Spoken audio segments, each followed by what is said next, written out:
মদিনার সবুজ মিনার ঝলসে ওঠে দুই নয়নে। এদেশের শিকড় তো নয় দিল্লিতে বা ওয়াশিংটনে, এদেশের শিকড় জানি ঝলিয়ে আছে দূর আরবে। প্রিয় উপস্থিতি ভাইরা, আপনারা সবাই জানেন আমাদের এমপি মহোদয়ের জ্যেষ্ঠ পুত্র জনাব আসিফুর রহমান খান, তিনি মাদারীপুর সদর উপজেলা পরিষদে চেয়ারম্যান পদে নির্বাচন করবে। তার একটু আরেকটা প্রোগ্রাম থাকার কারণে তিনি আরো বসে এখানে ওয়াজ শুনতে, কিন্তু সেখানেও যেতে হবে।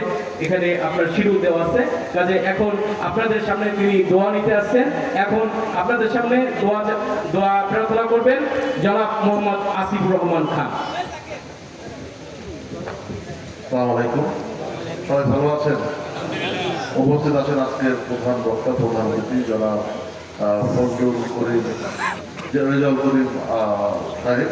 এছাড়াও অন্যান্য অনেক পূর্ণমান্য ব্যক্তিবর্গ তারা সংস্থার বক্তৃতা রেখে গেছে। একটু শুনছিলাম, এত চমৎকার শুনে মুগ্ধ হচ্ছিলাম। আমার মনে হচ্ছিল যে আরও কিছু বলুক, কিন্তু আর একজন ভাই চলে আসে, প্রধান বক্তা চলে আসে, এই কারণে তার বক্তৃতা একটু শোনার চেষ্টা করবো যদি সময় মিলে থাকে। আমি আপনাদের কাছে আসলে বেশি সময় দেব না। আমি এটুকু বলতে চাই, আমার দাদা মরহুম মৌলভী আসমত আলী খান, তার ফরেজদারিতার কারণে, তিনি যদিও একজন আইনজীবী ছিলেন, কিন্তু তার ফরেজদারিতার কারণে মানুষ ভালোবেসে তাকে মৌলভী টাইটেলটি দিয়েছিল। এবং তার এই মৌলভী টাইটেলটি আমার পরিবার গর্বের সাথেই আমরা সেটা বলে থাকি।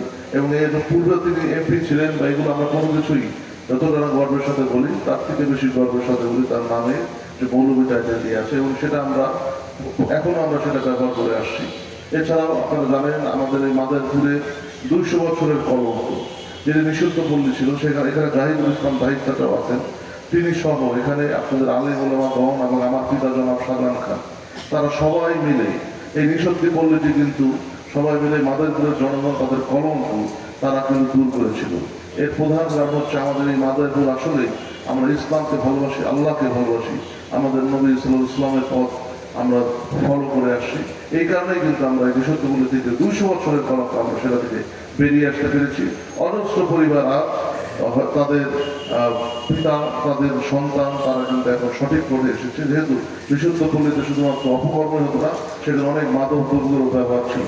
যাই হোক, আমি আপনাদের কাছে শুধুমাত্র দোয়া চেতে এসেছি যে আপনারা সবাই মিলে যদি আমার পিতা যারা শাহজাহান খানের জন্য দোয়া করেন, আমার দাদা মরহুম মৌলভী আসমত আলী খানের জন্য দোয়া করেন, আমার চাচা কালু খান সহ আমরা পরিবার সবসময় ইসলামের খেদমতে এসেছি। আমাদের আলেম ওলামা ভাই তৌহিদি জনতার পাশে থেকে আমরা সবসময় কাজ করার চেষ্টা করেছি। সেই সুযোগটুকু যদি আমিও পাই, সেই দোয়াটি আপনাদের সবার কাছে চাচ্ছি। এই কথা বাবারই, যেহেতু এখানে ওয়াজ মাহফিল চলছে, আমরা আরও একটু শুনবো কথা, ওগুলো শুনে অবশ্যই মুক্ত হবো, স্নিগ্ধ হবো এবং আমাদের মন আরো ভালো হবে।